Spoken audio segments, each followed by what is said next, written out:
What happens when you're judged by the color of your skin, but you own the very ground they stand on? Serena Marshall, a billionaire CEO, arrives at her own private jet, only to be blocked by her own flight crew. They see a black woman in a tracksuit. They don't see the boss who signs their paychecks. "You don't belong here," the captain says. He has no idea how right he is, because by the end of this day, he won't belong here or anywhere in aviation ever again. This is the story of how one phone call unleashes a storm of hard-hitting karma. The air at Teterboro Airport wasn't just cold, it was biting. It whipped at Serena Marshall's face as she stepped out of the black Mercedes Maybach, the wind stinging her eyes. It was 5:00 a.m., the sky that bruised purple color just before dawn. Serena was not dressed for the weather or for the image Apex executive air expected. She wore a charcoal grey cashmere tracksuit, a simple white t-shirt, and pristine Alexander McQueen sneakers. Her hair was pulled back into a simple, tight bun. In her hand was a beat-up leather satchel, and in her ear was an active earpiece, from which a disembodied voice from her Singapore office was still wrapping up a multi-billion-dollar acquisition. And so the final tranche will be held in escrow until— "Hold, David," Serena said, her voice low and smooth. The line went silent. She was here. In front of her, gleaming under the harsh FBO lights, was her jet. A Gulfstream G700, tail number N55SM. Serena Marshall, her initials, her sanctuary, her $75 million weapon of speed and efficiency. It was scheduled to take her to London for a final negotiation, a meeting that couldn't be missed.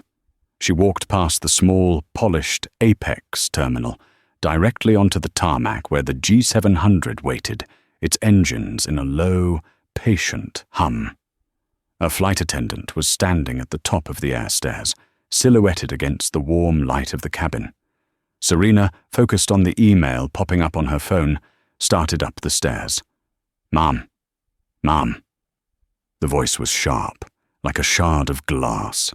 Serena looked up. The flight attendant was a woman in her late 40s, with aggressively blonde hair pulled into a tight chignon and a name tag that read Rhonda. Her smile was a painted-on grimace of polite condescension. "I'm going to have to ask you to step back," Rhonda said, physically moving to block the entrance. Serena blinked, pulling out her earpiece. "I'm sorry?" "This aircraft is private," Rhonda said, her voice dripping with the kind of saccharine sweetness that's really just high-fructose poison. She looked Serena up and down, her eyes lingering on the tracksuit with open disdain. "The catering staff already loaded everything. Are you with the new cleaning service?" Serena felt the familiar, cold drop in her stomach, the one she'd felt 1,000 times in her life. It was the feeling of being assessed, weighed, and immediately found wanting by people who couldn't see past their own tiny, prejudiced worlds. "I'm the passenger," Serena said simply, holding up her phone. "Serena Marshall, we're scheduled for a 5:15 departure." Rhonda's plastic smile didn't waver, but her eyes hardened. "I'm afraid there's no Serena Marshall on our passenger manifest for this flight. This is Mr. Abramovich's jet today. You must have the wrong FBO." "This is not Mr. Abramovich's jet," Serena said, her voice losing its warmth. "This is N55SM. It's my aircraft." Rhonda actually laughed, a short, barking sound. "Oh, honey, no, that's a good one. My aircraft. Now, you really do need to go. I don't know who you're trying to impress, but this is a secure area." "Rhonda, what's the hold-up?" A new voice, male and booming, came from the cockpit. Captain Mark Gallagher emerged. He was the archetype of the man in charge, silver-haired, tall, with a military straight posture and a heavy, expensive-looking Breitling on his wrist. He looked at Serena with the same dismissive glance. "This person," Rhonda said, "is claiming the jet is hers. She's refusing to leave." Captain Gallagher descended 2 steps, looming over Serena. He was a man who was used to being obeyed, used to his uniform doing the talking. "Ma'am," he said, not bothering to hide his irritation. "This is a restricted area of the airport, and you are currently trespassing on a multi-million-dollar asset. I am responsible for that asset. You have 2 minutes to return to the terminal before I call security." "Captain," Serena said, keeping her voice level, though a cold fire was beginning to build behind her eyes. "My name is Serena Marshall. I own this jet. You are employed by Elite Aviation Services, the management company I hired to crew my aircraft. Your name, I believe, is Mark Gallagher. Your first officer is Kyle Jensen. You are scheduled to fly me to London City Airport. Now, I am tired, I am busy, and I am late. Please step aside." The specificity of her information gave them pause, but only for a second. Gallagher's face flushed a deep, angry red. He clearly mistook her confidence for arrogance, her factual statements for a well-researched lie. "Listen, lady," Gallagher snarled, dropping the pretense of professionalism. "I don't know what kind of game you're playing. I don't know if you're a reporter or one of those influencers trying to get a picture, but you do not fit the profile of a G700 owner. Not even close. You don't fit the profile." There it was, the 3-word summary of her entire life. "And what profile is that, Captain?" Serena asked, her voice now dangerously quiet. "Don't play dumb," Rhonda chimed in, emboldened by the captain. "We know who our clients are. They don't show up looking like that." The "that" hung in the cold air, thick and toxic. "She's probably just lost," said a younger man, First Officer Kyle Jensen, leaning his head out of the cockpit window, a smirk on his face. "Maybe you're looking for the bus to Newark?" The 3 of them shared a look, a small, private joke at her expense. They were a club, and she was not, and could never be, a member. Serena simply stood on the metal step, the wind whipping her hair. She looked at Gallagher, at Rhonda, at Jensen. She memorized their faces, their smugness, their certainty. "Captain Gallagher," she said, "you are correct about one thing. You are responsible for this asset, and you have just failed in that responsibility, spectacularly." "That's it," Gallagher boomed. "I'm calling security. Get her off the tarmac." He reached for the radio on his belt. "Don't bother," Serena said. She pulled her phone from her pocket. The email from Singapore could wait. This was more important. "Who are you calling?" Rhonda sneered. "Your lawyer? Your manager?" Serena held up one finger, silencing her. She dialed a number from memory. It rang once. "Harrison," she said. Gallagher froze, his hand still on his radio. The color drained from Rhonda's face. Harrison. They knew that name. "Serena, it's 5 a.m. Is everything okay? Are you at the FBO?" The voice on the phone was panicked, wide awake.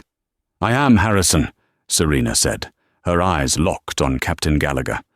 "I'm standing on the tarmac at Teterboro, in front of my G700, tail number N55 ASM. She paused, letting the words sink in. "And your crew, Captain Mark Gallagher and Flight Attendant Rhonda Davies, are refusing me entry. They've just threatened to have me arrested for trespassing." The silence that followed was absolute. The voice on the other end of the phone, belonging to Harrison Thorne, CEO of Elite Aviation Services, was no longer panicked. It was a sound Serena recognized well, the compressed, icy calm of a man calculating the cost of a multi-million-dollar mistake. "Serena, I put him on the phone." Serena didn't break eye contact with the captain. She held the phone out. "Mr. Thorne would like a word with you." Captain Gallagher, who just moments before had been a fortress of arrogant authority, now looked like a man who had just been told the engines were on fire. His bravado evaporated, replaced by a pasty grey fear. He fumbled as he took the phone. "Harrison," Gallagher stammered. "Sir, you don't understand. There's a situation here. This woman—" Serena could hear Harrison's voice, even from 3 feet away. It wasn't a yell. It was a low, guttural roar, the sound of a lion whose tail had been stepped on. "Are you an idiot, Mark? Do you have any idea who that is? That woman is Serena Marshall. She doesn't just fly with us, she is us. Marshall Global Capital is our single largest client. She owns that jet.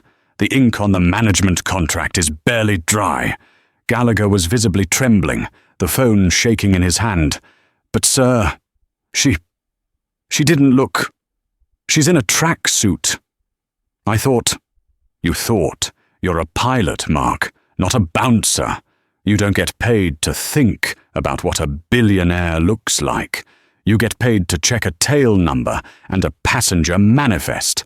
A manifest that clearly had one name on it for this 5:15 departure. Now you will hand the phone back to Ms. Marshall. You will stand exactly where you are, and you will not say another word. Am I clear?" "Yes, sir," Gallagher whispered. He looked defeated, hollowed out. He handed the phone back to Serena as if it were a live grenade. Serena put the phone back to her ear. "I'm here, Harrison." "Serena, I am on my knees," Harrison said, his voice ragged with professional terror. "I am so sorry. It's inexcusable. It's a failure of training, It's a failure of character, Harrison," Serena cut in, her voice like steel, "and it's one you are going to fix. Right now. Of course. Anything. What do you want?" "I want a new crew. Done. I'm scrambling a team from LaGuardia right now. They can be at Teterboro in 45 minutes. Captain Eva Rostova, she's my best. She'll fly you." "Good," Serena said. "Now, for the current crew." She looked at the 3 of them, frozen like statues in a tragedy. Gallagher. Broken. Rhonda, her face a mask of disbelief and horror, tears beginning to trace through her heavy foundation.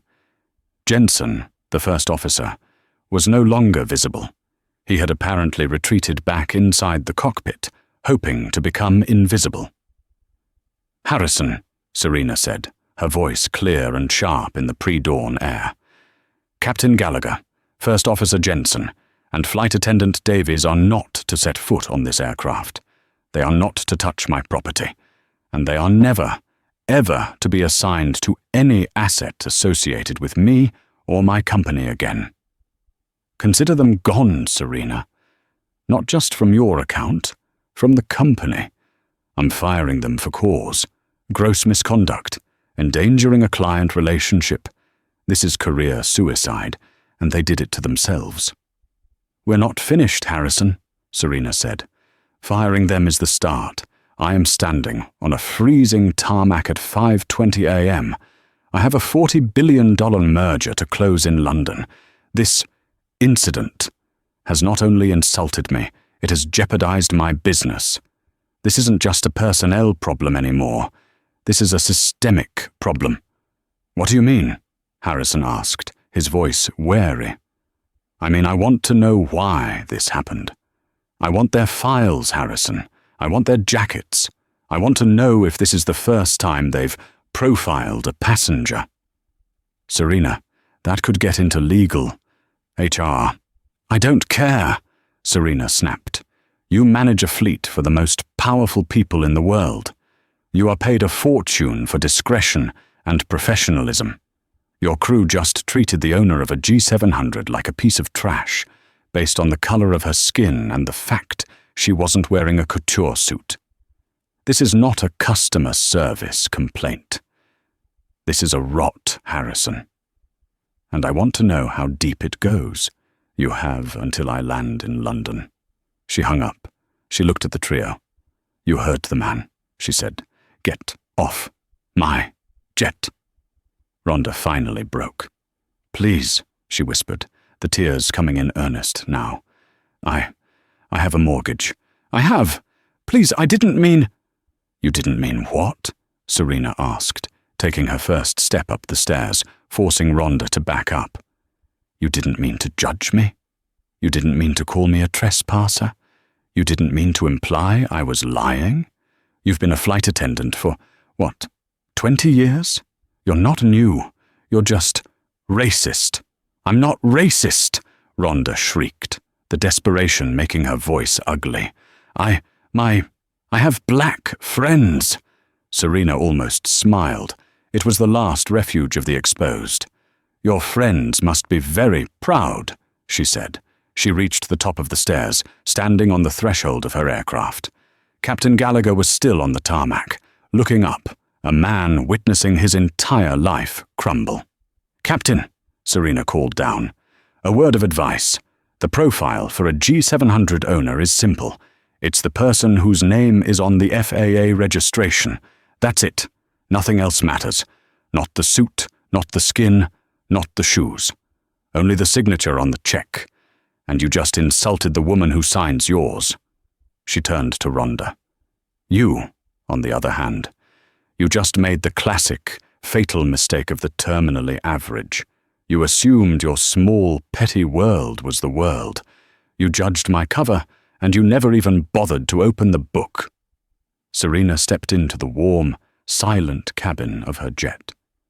It was empty.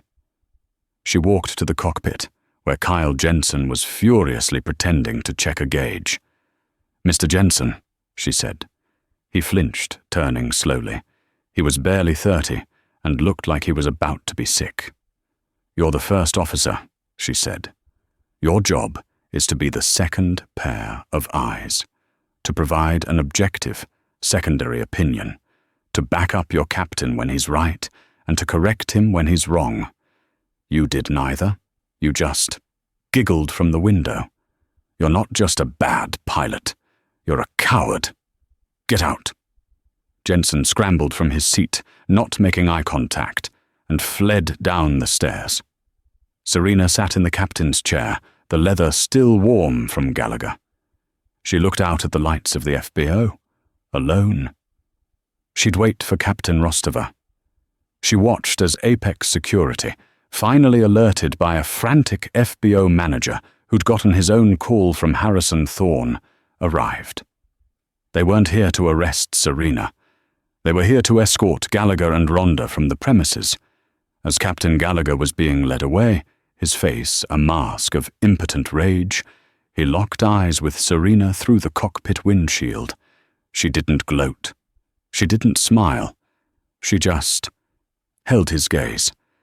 Then she picked up her phone and resumed her call with Singapore. David, she said, I'm back. Now, about that escrow. The flight to London was, in a word, perfect.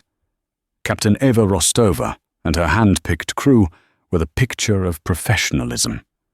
They were discreet, efficient, and most importantly, respectful. Captain Rostova, a sharp-eyed woman with an Eastern European accent and an immaculate uniform, had greeted her with a simple, Ms. Marshall, my apologies for your delay. We will make up the time.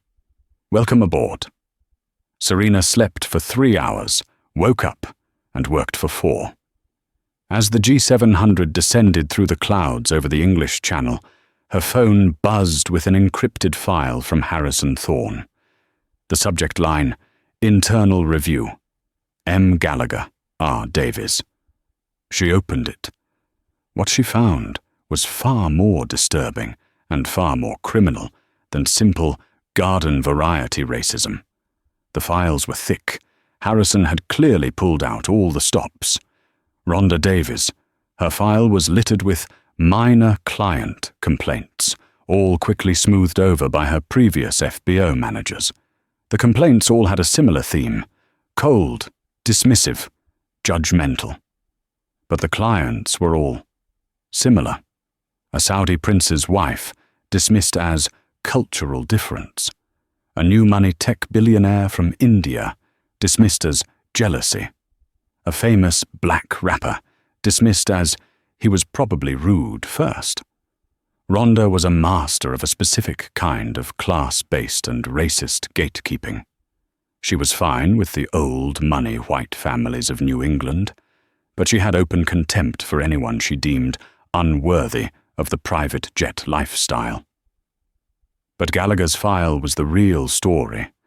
Captain Mark Gallagher, a Mustang, a former Air Force pilot who believed his military service granted him permanent, unassailable authority. His file was thicker, but also cleaner, in a way that set off alarms for Serena. He had several incidents, a hard landing in Aspen, a near miss over Miami, that had been quietly recategorized as mechanical issues or co-pilot error. He was part of the old boys club that Harrison had mentioned. He was protected. But the twist, the real-life detail that turned this from an HR nightmare into a criminal conspiracy, was in an addendum. Harrison, in his panic, hadn't just pulled their files. He had initiated an immediate audit of all flights captained by Gallagher in the last 6 months. "Serena," Harrison's note began, "this is much, much worse than we thought. The crew's hostility wasn't just prejudice, it was paranoia." The audit revealed a pattern. Gallagher and Rhonda exclusively worked together, often requesting routes to specific hub locations: Teterboro, Miami, Geneva, and Dubai.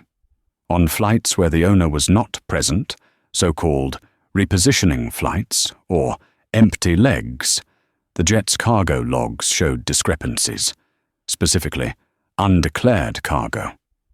A source at the Teterboro FBO, spooked by the sudden firing and investigation, had just confessed to Harrison's team.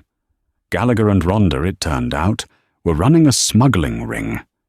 They were using the empty legs of their clients' multi-million-dollar jets to transport high-end, untaxed luxury goods. We're talking cases of $5,000 a bottle Bordeaux, untraceable Patek Philippe watches, and, according to the source, even high-end electronics and counterfeit pharmaceuticals.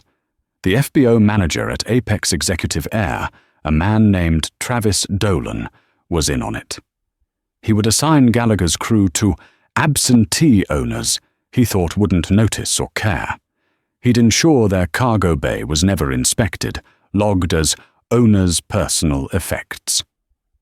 Serena's stomach turned. The realization dawned on her with a sickening clarity. When she, a black woman in a tracksuit, had walked up to the jet claiming to be the owner, they hadn't just seen a trespasser. They had seen a threat. They thought she was customs. They thought she was an FAA inspector, or a federal agent, or a private investigator hired by one of the other owners.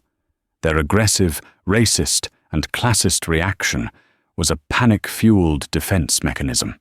They weren't just trying to protect the jet from a person they deemed unworthy. They were trying to protect their entire criminal enterprise. They had been so blinded by their own prejudice, of course a black woman in sneakers couldn't be the real owner, that they'd escalated a simple hello into a career-ending confrontation. Their racism and their criminality were woven together, a toxic, tangled mess. And they had brought that mess onto her plane. They had endangered her FAA registration. They had put her $75 million asset at risk of being seized. If she had been caught, however unknowingly, with that contraband on board, it would have been her face on the news, her company's stock that plummeted. The cold fury Serena felt on the tarmac returned, but this time it was a controlled, focused, thermonuclear rage. This was no longer about a personal insult. This was a corporate attack. The G700 touched down at London City Airport with a bump so gentle it was barely perceptible. As the jet taxied, Serena was already on the phone with her real legal team, not the in-house counsel, but the fixers at a white shoe law firm in D.C.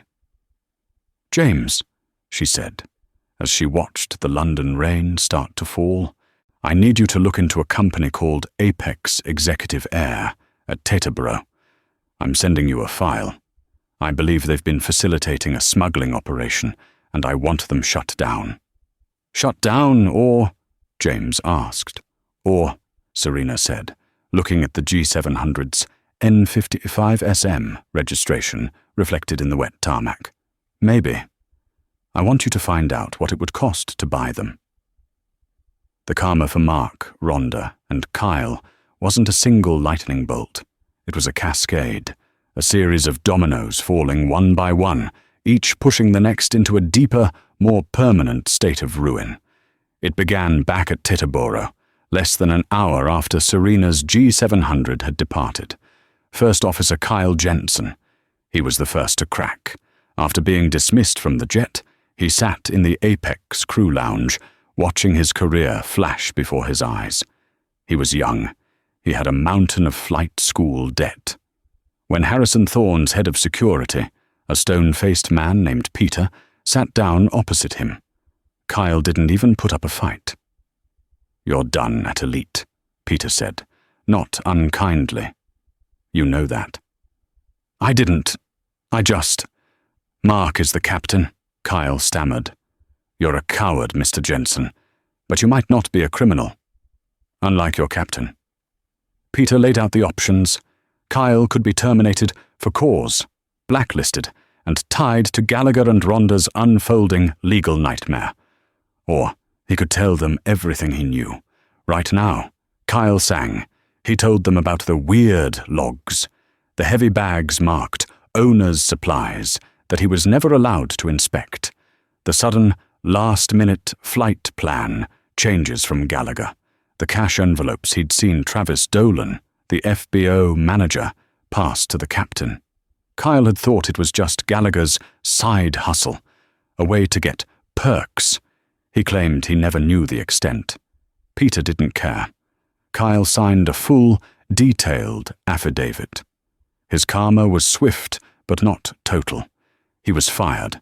He was blacklisted by every major charter management company.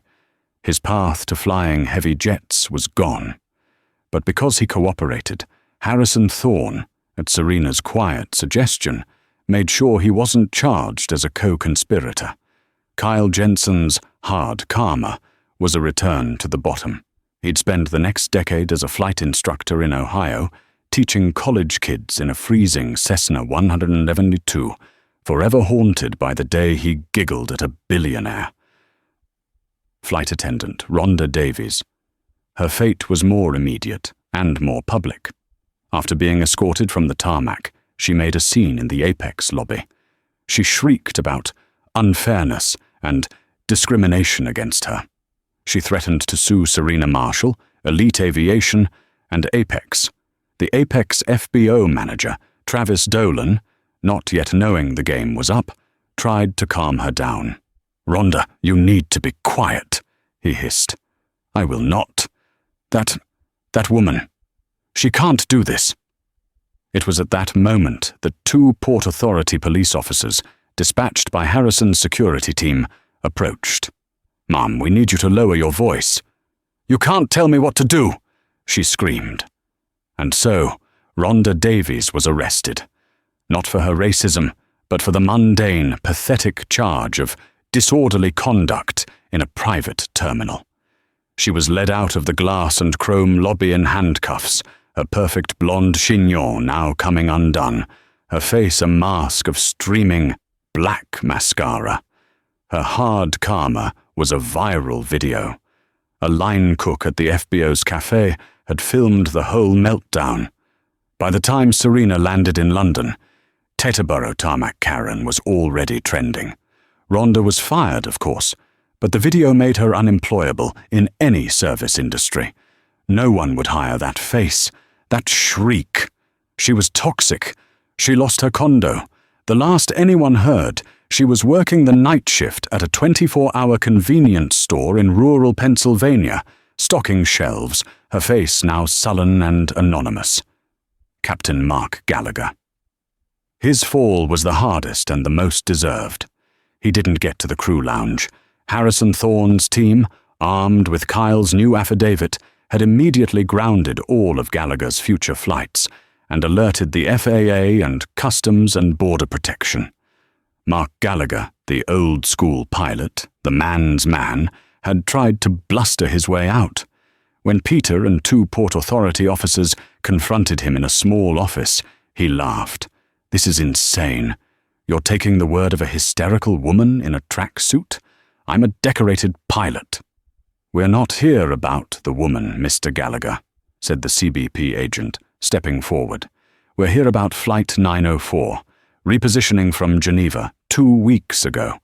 We have a manifest here that says the aircraft was empty, but our intelligence and a signed statement from your first officer says otherwise.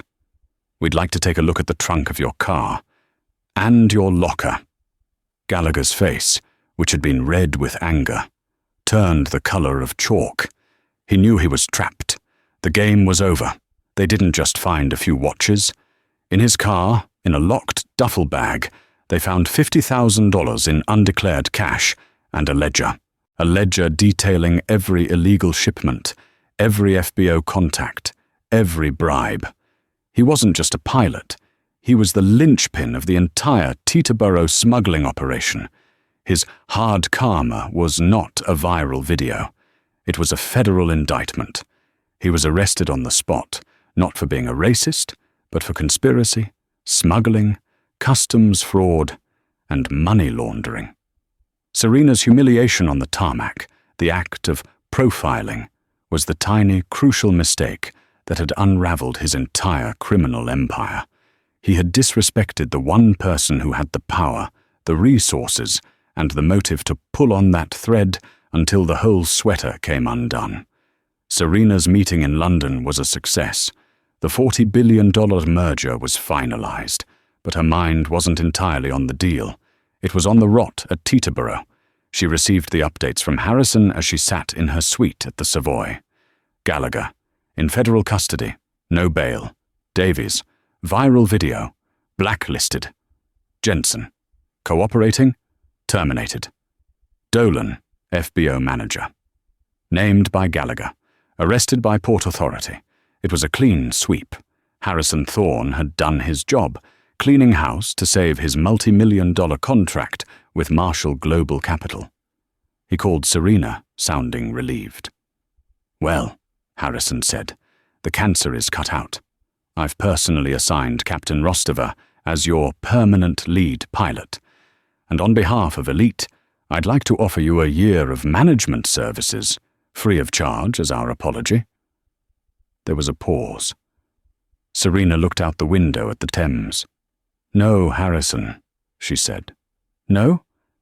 "Serena, the cancer isn't cut out. You cut out a tumor.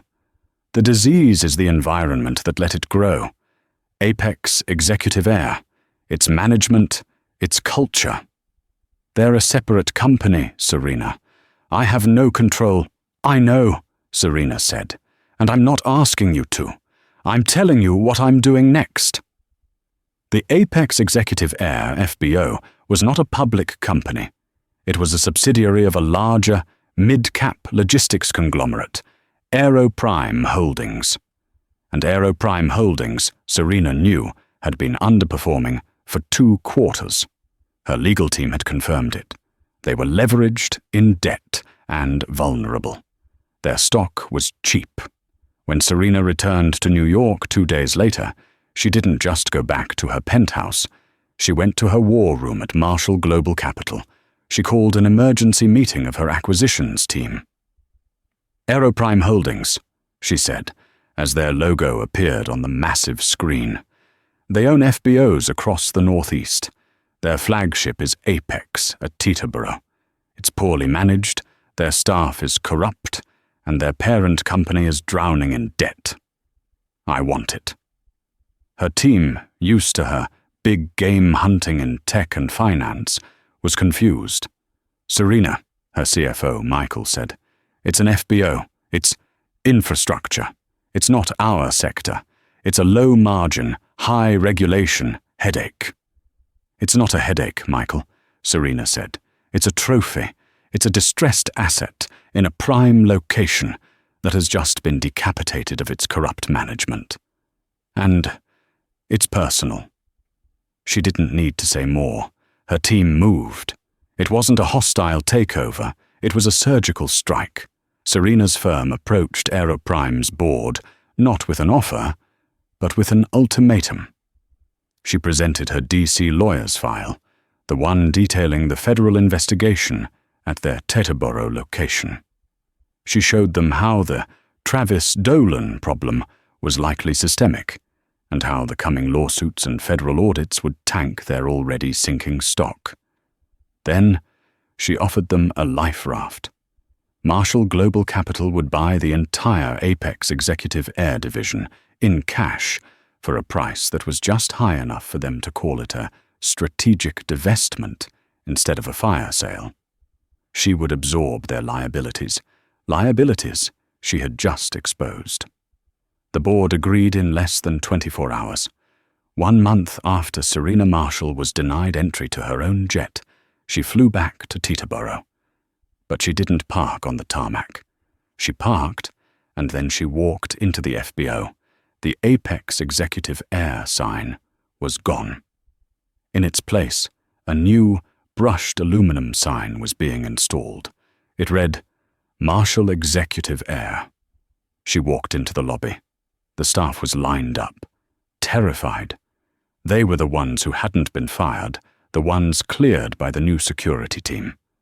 Serena stood before them. "Good morning," she said. "My name is Serena Marshall. I am your new owner, and I have a very simple philosophy. We will be the most professional, most secure, and most respectful FBO on the East Coast. We will not judge our clients by their clothes, their color, their age, or their gender. We will judge them by one metric and one metric only, the fact that they are our clients." She looked at the new FBO manager, a sharp woman she'd poached from a 5-star hotel. "Our new training program begins today," Serena said. "The first module is unconscious bias. It is mandatory for everyone, including me." She had done it. She hadn't just fired the crew. She had bought their entire world and was going to remake it in her own image. Years pass, but karma has a long memory. The consequences for the crew didn't just end with their firings, they defined the rest of their lives. Mark Gallagher, he was the ultimate example. His old boys club vanished. The pilots who used to buy him drinks now crossed the street to avoid him. His bravado and military record meant nothing in a federal court. Faced with a mountain of evidence, Kyle's testimony, the ledger, the bank records from Geneva, he took a plea deal. He was sentenced to 7 years in a medium-security federal prison. He lost everything. His pilot's license was revoked for life by the FAA. His pension was seized to pay the fines. His wife divorced him. When he was released after 5.5 years, for good behavior, he was a shell. A broken, bitter old man. He couldn't even get a job as a truck driver, as his conviction for fraud made him uninsurable. The hard karma for Mark Gallagher was a life of total, crushing irrelevance. He, who had lived on status and authority, now had none. The last anyone heard, he was living with his sister in a small town, a ghost who used to be a captain. Rhonda Davies. Her story became a cautionary tale in the aviation world. The Teterboro Tarmac Karen video was her digital prison. For 2 years, she tried to get any job in the service industry. She'd get an interview, and then the manager would Google her. The interview would end. She was forced to sell her condo.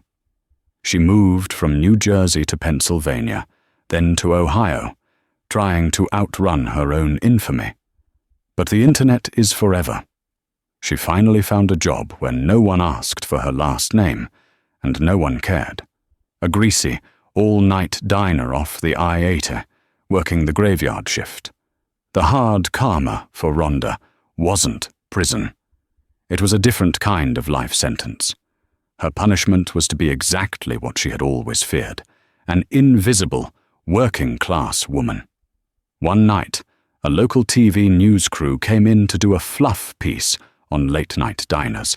The camera panned across the counter, and there she was, 20 years older, 50 pounds heavier, her face etched with permanent resentment, pouring coffee. She was no longer Rhonda, the gatekeeper of the skies. She was just Mom, and she spent her nights serving people who, in her old life, she wouldn't have even glanced at. Kyle Jensen. He followed his path. He instructed. He flew tiny planes in bad weather. He was humbled. After 7 years in Ohio, his blacklisting aged out. He'd paid his dues. He applied to a small regional cargo airline. The chief pilot, an old-timer, looked at his file. Teterboro, 2025. That was you. Yes, sir, Kyle said. You're the one who testified against Gallagher. Yes, sir. The chief pilot nodded. Gallagher was a stain on the uniform. You were a coward, but you weren't a crook. Welcome to the night shift. You're flying freight to Buffalo.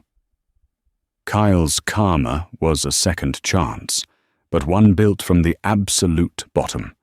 He would never fly a G700.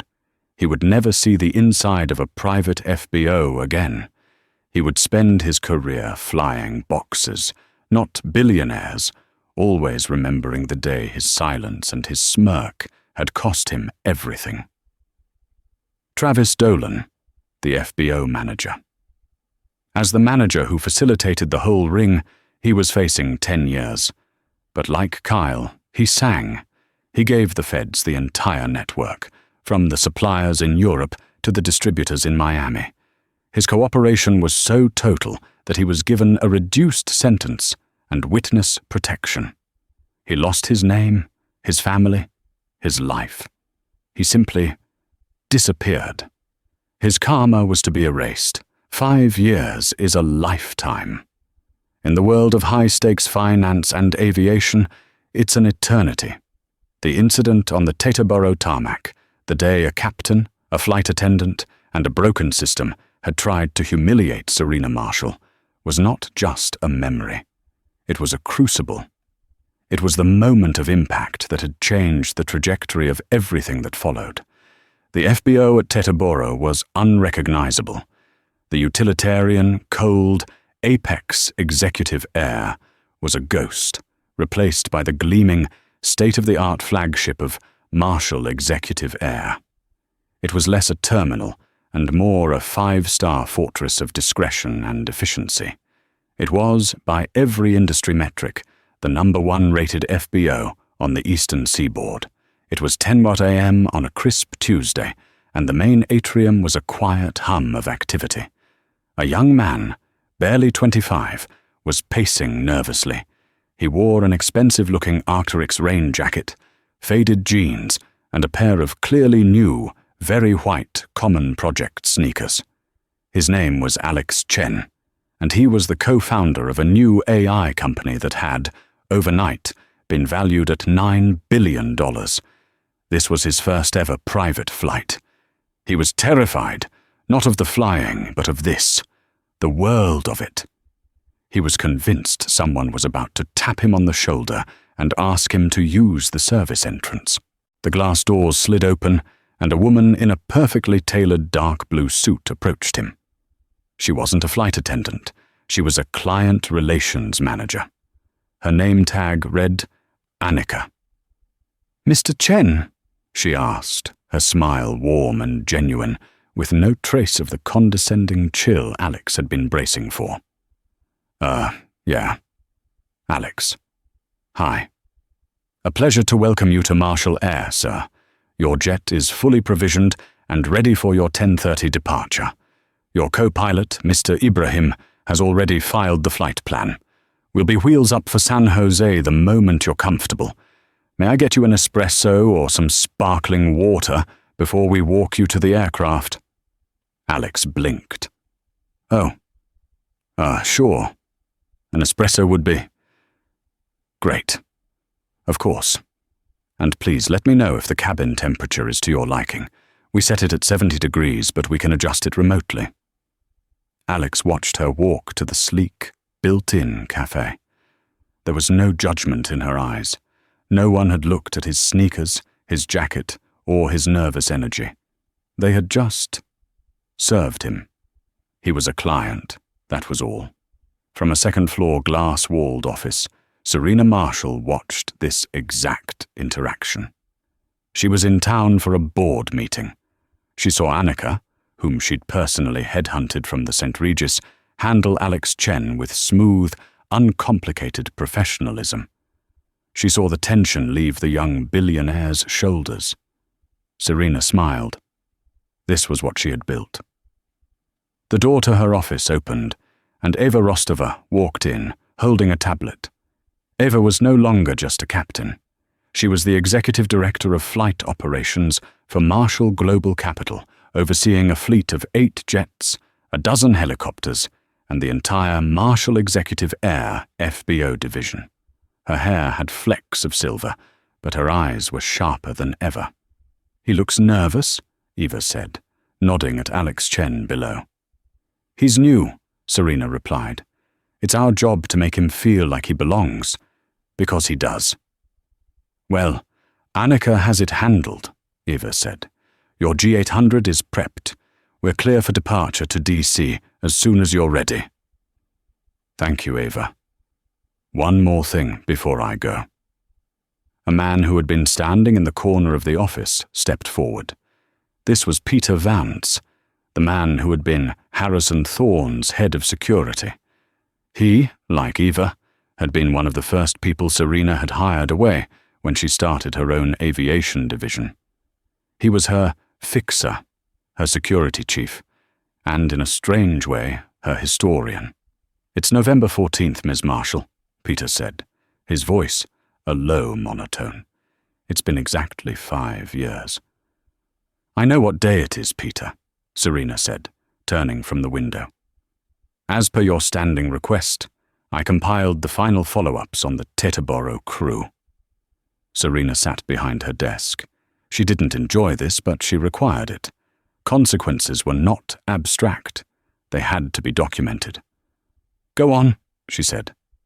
"Mark Gallagher," Peter began, reading from his tablet. "His request for parole was denied last week.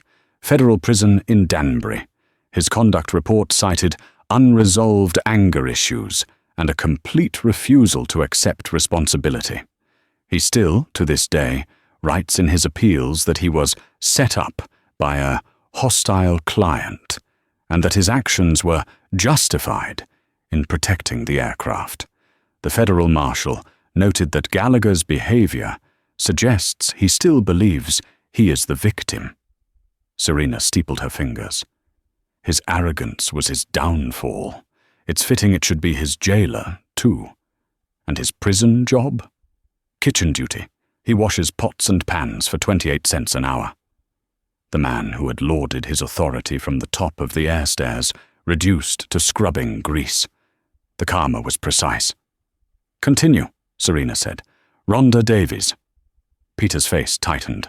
"Her story is less linear. As we know, the Teterboro Tarmac Karen video destroyed her employability. She lost her condo in 2026.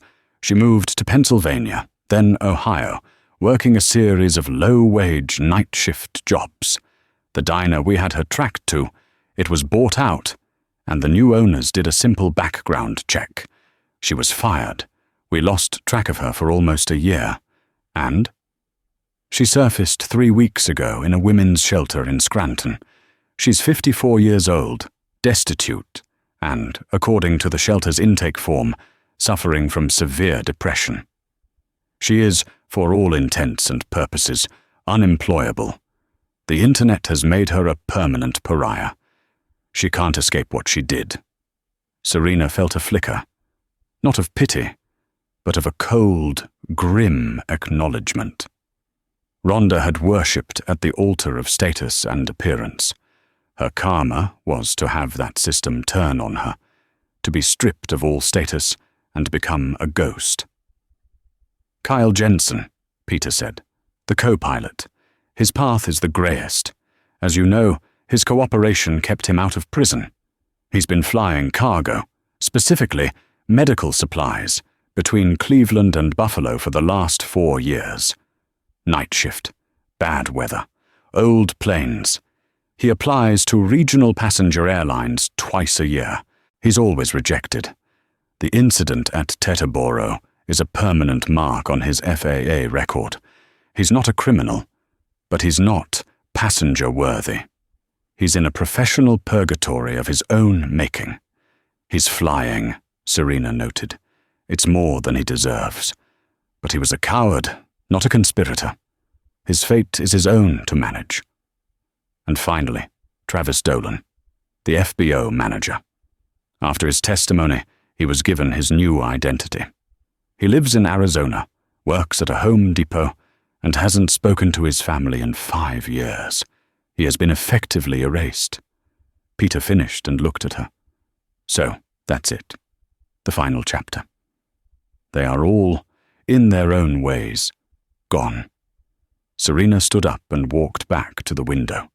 She watched Alex Chen, his espresso in hand, being personally escorted by Annika onto his jet.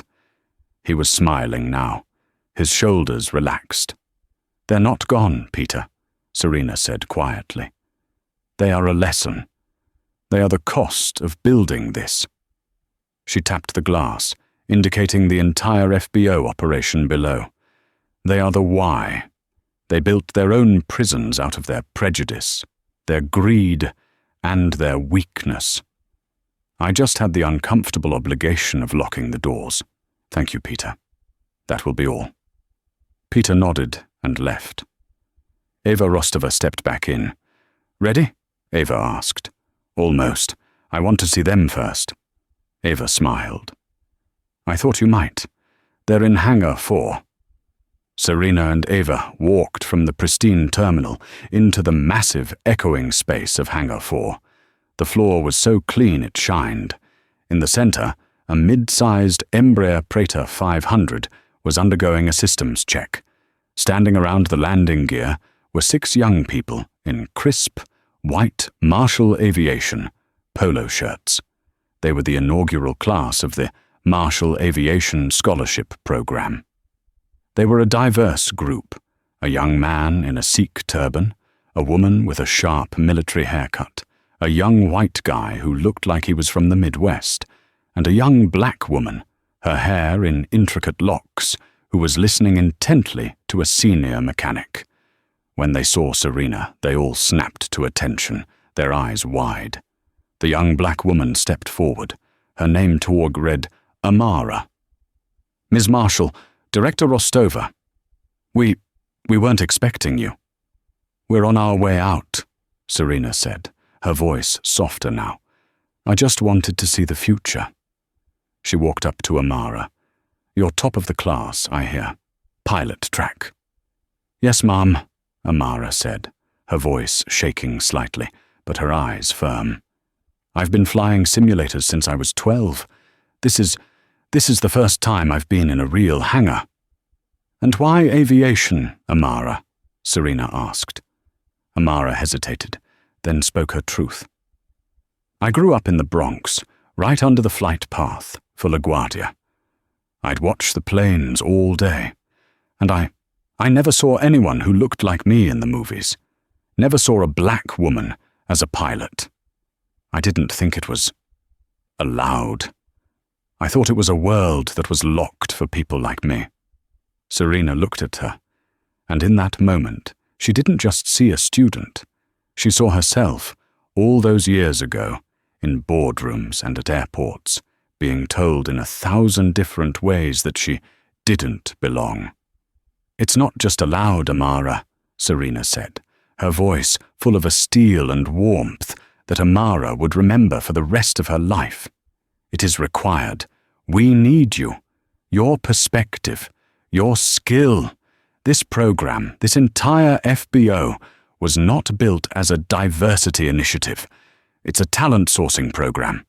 It was built on the principle that the old guard, the old profile, was too small. They were fishing in a puddle. I'd rather fish in the ocean. We are here to find the best, the brightest, and the most driven people from the places the old guard never bothered to look. She looked around at the other 5 students. All of you. You are the new profile. You are the Marshall Standard. Don't ever let anyone's small-mindedness or their tiny, pathetic assumptions define your altitude. From now on, the only thing that matters is your skill, your professionalism, and your character. She looked back at Amara. You're on the flight plan. That's all that matters. Now go learn how to fly this thing. Yes, ma'am, Amara said, a brilliant, unbreakable smile spreading across her face.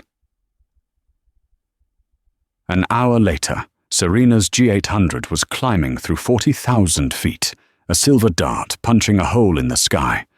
A new flight attendant, a quiet, professional man named David, had served her tea and then discreetly vanished. The service was perfect. Serena looked out the curved window at the deep blue of the upper atmosphere. She thought about the word profile. For so long, it had been a cage. You don't fit the profile. The 3-word summary of every obstacle, every slight, every door slammed in her face. Gallagher and Rhonda had been the ugliest, most blatant personification of that cage. They had looked at her, a black woman in a tracksuit, and their tiny, shriveled imaginations couldn't compute. They couldn't see a billionaire. They couldn't see the boss. They had made a fatal mistake. They thought they were the gatekeepers. They didn't realize she was the one who owned the gate. She had bought the FBO. She had torn down Apex and its toxic, old boys club culture. She had replaced it with her own. The Marshall profile was now the industry standard. It was on file to excellence, integrity, and a fierce, unapologetic belief that talent has no one color, no one gender, and no one look. The incident 5 years ago no longer stung. It was a scar, and like all scars, it was a reminder of the wound, but also a testament to the healing. It was the rock-bottom foundation on which she had built this entire multi-million-dollar division. She hadn't just gotten revenge. Revenge is petty. It's a moment. She had gotten justice. Justice is structural. It's permanent. She hadn't just fired a racist crew. She had erased their entire world and replaced it with a better one. She watched the clouds far below. Her phone buzzed. She picked it up. "David," she said into the phone, her voice calm, clear, and already focused on the next horizon. "I'm back, now, about that new energy fund in Nairobi." And that's how Serena Marshall didn't just fire a racist crew. She took over the entire system that allowed them to exist. The hard-hitting karma here wasn't just losing a job. It was a total dismantling. Mark Gallagher lost his freedom. Rhonda Davies lost her status. And an entire corrupt network was exposed, all because they judged a book by its cover. But Serena, she turned that ugly moment into a legacy. She created the Marshall Aviation Scholarship, proving that the best revenge isn't just success, it's changing the rules of the game for everyone who follows. What did you think of Serena's ultimate power move? Let me know in the comments. And if you love stories of justice and hard karma, make sure you hit that like button, share this video with someone who needs to see it, and subscribe to the channel for more real-life drama just like this.